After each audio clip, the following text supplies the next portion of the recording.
1973 Pascagoula Incident by Michael Lauck. One of the most sensational abduction cases of the 1970s, the Pascagoula Incident remains unsolved to this day.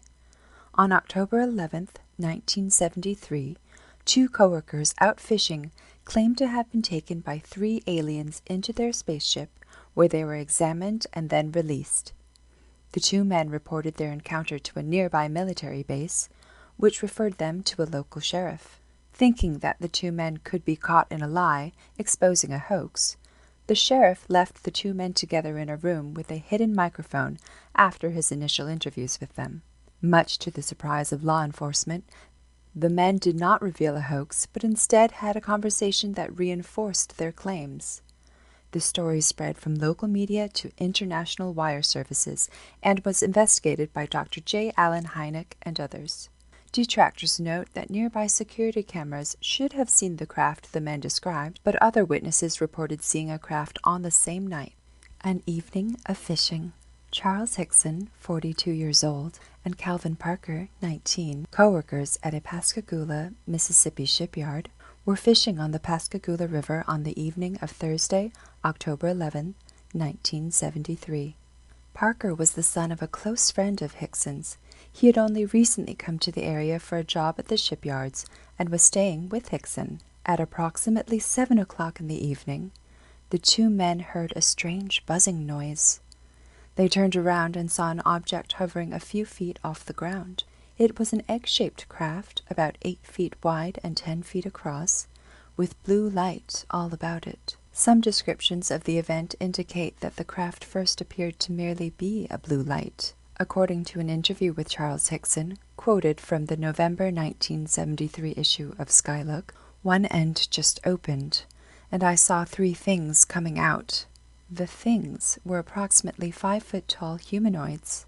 The beings had hairless light gray skin, round feet, and claw-like hands.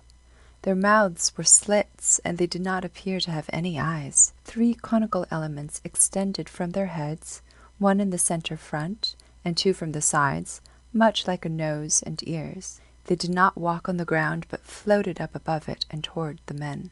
The legs of the aliens did not move, and it is possible that they each only had a single leg. The alien creatures approached the terrified fishermen and seized them. The aliens seemed to somehow paralyze the men, and then floated them back into the craft.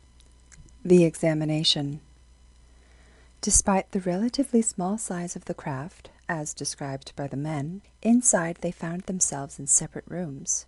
Hickson recalled that each was subjected to an examination with a strange mechanism vaguely reminiscent of a large eye. Parker, however, claimed he was so frightened that he fainted and did not remember being on board the craft. In recent years, Parker changed his story, claiming that he in fact never did faint, but he and Hickson used that as his cover story to keep the young Parker from getting interrogated. The examination by the large eye device, according to Hickson, was not painful or uncomfortable in any way. After approximately an hour had passed, the men were returned to the riverside. The craft then simply rose up and disappeared. Dumbfounded, confused, and frightened, the men left. They initially decided not to recount the story, but eventually reconsidered, deciding that the military needed to know that this craft was in the area. They called the Keesler Air Force Base, who then directed them to report the incident to the local sheriff. At approximately 10:30 p.m., the men arrived at the office of Jackson County Sheriff Fred Diamond. He did think that something had occurred because the men seemed shaken.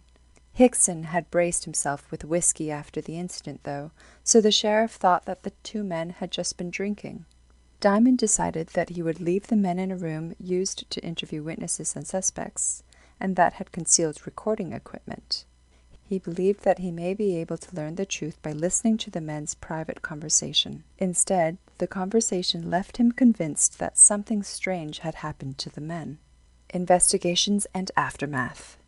Local coverage of the alleged alien abduction led to national and even international coverage. This apparently disturbed Hickson and Parker, who had asked the sheriff to keep the incident quiet. The day after the abduction, the sheriff warned them that reporters were trying to find out more about the men and their story. The shipyard owner connected them with a lawyer who helped the men arrange for tests at the local hospital, followed by a visit to Keesler Air Force Base for further medical examinations and questioning by base officials. The men later parted ways with this attorney. In addition to reporters, the story attracted UFO investigators such as Dr. J. Allen Hynek. Although detractors would point out that area security cameras and toll booth personnel should have been able to see the craft, additional witnesses did come forward.